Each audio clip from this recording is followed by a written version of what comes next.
नमस्कार, आप सभी का हमारे चैनल जय गुरुदेव उत्तराखंड में हार्दिक स्वागत है।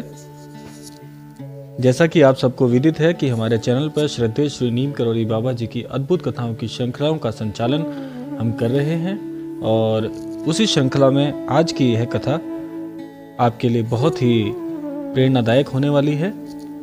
और कथा को प्रारंभ करने से पहले, संस्मरण को प्रारंभ करने से पहले आप सभी भक्तों से निवेदन करना चाहते हैं कि जो भी भक्त अभी हमारे इस चैनल पर यह वीडियो देख रहे हैं और अभी हमारे चैनल पर नए आए हैं, कृपया हमारे चैनल को सब्सक्राइब करें, बेल आइकन को प्रेस करना ना भूलें ताकि आपको हमारे द्वारा प्रसारित होने वाली और भी श्रृंखलाओं के अंक सबसे पहले प्राप्त हो सके।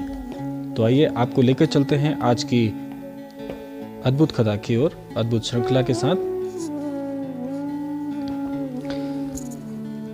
जैसा कि आप सब जानते हैं कि हमारे प्रिय बाबा जी श्रद्धेय श्री नीम करौली महाराज जी भक्तों की इच्छा अनुसार कई बार उनके संशय जो हैं उसको या उसका निवारण अवश्य करते हैं। तो इस संस्मरण में भी आपको यह विदित होगा, यह आपको जानकारी अवश्य मिलेगी कि हमारे महाराज जी भक्तों की सभी मंशा को पहले से जानते हैं। वह जानते हैं कि उनके भक्त मन में क्या मंशा लिए बैठे हैं और सदैव अपने भक्तों पर उनकी नज़र रहती है। एक बात और भी है जो मैं आपके साथ साझा करना चाहता हूँ कि महाराज जी का या जिन भक्तों को ऐसी कृपा प्राप्त हुई है कि उन्हें महाराज जी से मिलने का कभी अवसर प्राप्त हुआ है, तो वे जानते होंगे बहुत भली भांति कि महाराज जी का जो व्यवहार था बहुत ही हंसमुख और आप ये कह सकते हैं कि बहुत ज़्यादा विनोद प्रिय था। वह जब भी किसी से मिलते थे तो बहुत ही हंसते मुस्कुराते हुए अपने भक्त को दर्शन है वह देते थे। तो यह जो कथा है इसमें एक बार महाराज जी अपने किसी भक्त के साथ में रेल की यात्रा के दौरान एक जगह से दूसरे स्थान पर जा रहे थे। तो महाराज जी ने फर्स्ट क्लास में यात्रा करने का जो है मन बनाया हुआ था और उस दौरान फर्स्ट क्लास में वे यात्रा कर रहे थे। तो उनके साथ उनका एक बहुत ही अनन्य भक्त भी था, महाराज जी से बहुत ही जुड़ाव महसूस करता था और महाराज जी उसी भक्त के साथ में यात्रा कर रहे थे। तो यहाँ पर जो यात्रा के दौरान जो टिकट्स होते हैं वह टिकट्स इस भक्त के पास थे और उसने सोचा कि महाराज जी के पास टिकट ज़्यादा सुरक्षित रहेंगे। उसके मन में ऐसा भाव आया कि क्योंकि टिकट अगर मैं रखता हूँ तो हो सकता है कि सारी व्यवस्थाएं वह खुद देख रहा था और फिर उसके मन में ऐसा विचार आया कि अगर मैं टिकट महाराज जी को दे देता हूँ तो यह टिकट मेरे से ज़्यादा महाराज जी के पास ज़्यादा सुरक्षित रहेंगे, क्योंकि वह कई कार्यों में जो व्यस्त था, उसकी व्यस्तता ऐसी थी कि उसके मन में इस तरह का विचार आया कि टिकट महाराज जी को देना ज़्यादा बेहतर होगा।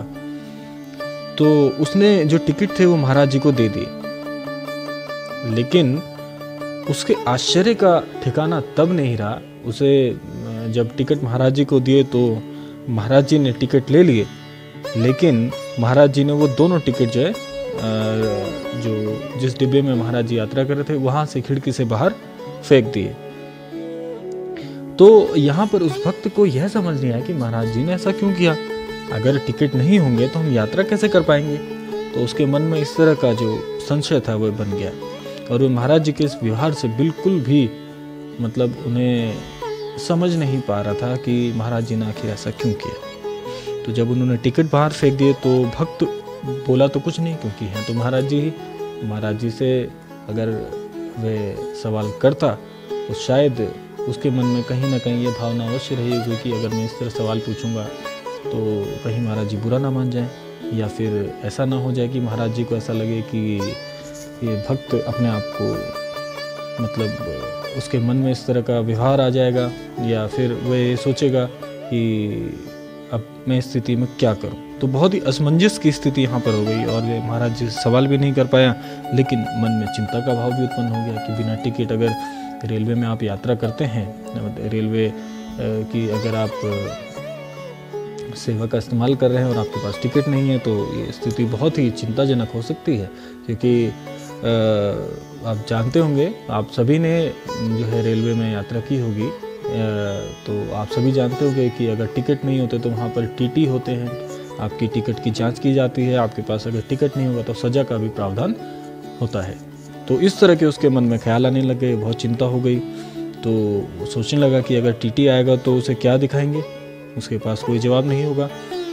और अब यहाँ पर स्थिति और ज़्यादा भयावह उसके लिए होने वाली थी। ये थोड़ी देर बाद टीटी ने वहाँ पर दरवाज़ा खटखटाना शुरू कर दिया और सबकी वो टिकट की जांच करने आ पहुँचे। तो यहाँ पर भक्त के हृदय की धड़कनें बहुत तेज़ हो गई। उसने सोचा, अब मैं क्या करूँ, टिकट तो है नहीं, और टिकट तो महाराज जी ने जो है वो बाहर फेंक दी। अब वह बस सोचने लगा और उसका हृदय बहुत ज़्यादा घबराना शुरू हो गया। लेकिन महाराज जी ने जब टीटी वहाँ पर आया, तो अब जब टिकट की जांच होने लगी तो महाराज जी के पास वो पहुँचा, जहाँ पर वो महाराज जी और भक्त थे। तो वहाँ पर जैसे ही टीटी ने जब जांच करने के लिए टिकट के लिए पूछा, तो महाराज जी ने वो दोनों टिकट फिर से टीटी को दिखा दिए।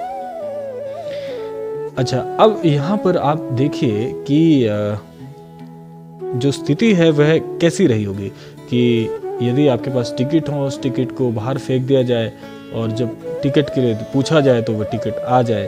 तो यहाँ पर आप यह देख सकते हैं कि महाराज जी ने अप्रत्याशित रूप से भक्त के जो मन का भाव था वह भी जान लिया, और एक प्रमोद की स्थिति भी उत्पन्न हो गई, एक रहस्य भी जो है रहस्य की स्थिति भी बन गई। तो कई सारी परिस्थितियों का यहाँ पर समावेश आपको देखने को मिलेगा।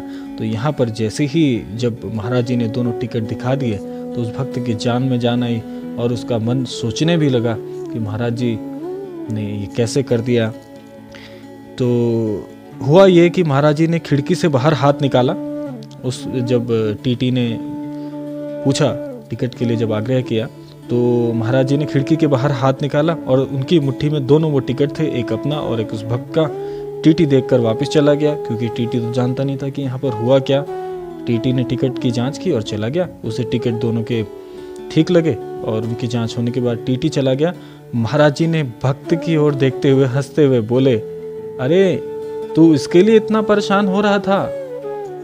तो जैसे ही यह शब्द उस भक्त ने सुने तो वह महाराज जी की रहस्यमयी जो छवि है, जो महाराज जी का रहस्यमयी जो व्यवहार है, वो उसको जानकर और भी ज़्यादा श्रद्धामयी हो गया और महाराज जी के प्रति और ज़्यादा निष्ठावान हो गया।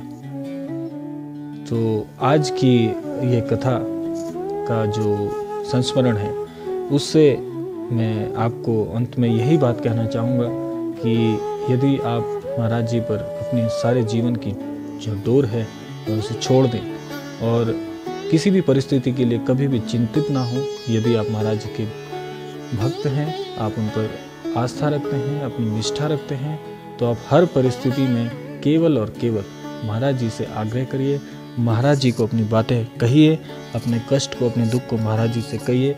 वह अवश्य आपकी परेशानी का हल चुटकी भर में आपके लिए ढूंढ लेंगे और आपको अपने कृपा दृष्टि से अवश्य गदगद कर देंगे। तो आज के इस संस्मरण को मैं यहीं पर विराम देना चाहता हूँ।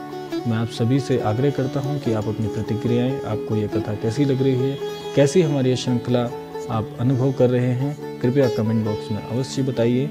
और जो भी अभी भक्तगण हमारे इस चैनल पर नए जुड़े हैं, उन सभी से मैं कहना चाहता हूँ कि आप भी हमारे चैनल को ज़्यादा से ज़्यादा सब्सक्राइब करें, शेयर करें अपने मित्रों तक, अपने जो भी आपके परिजन हैं, चाहने वाले हैं, ताकि वह भी महाराज जी की कृपा से अपने आप को अनुग्रहित कर सके।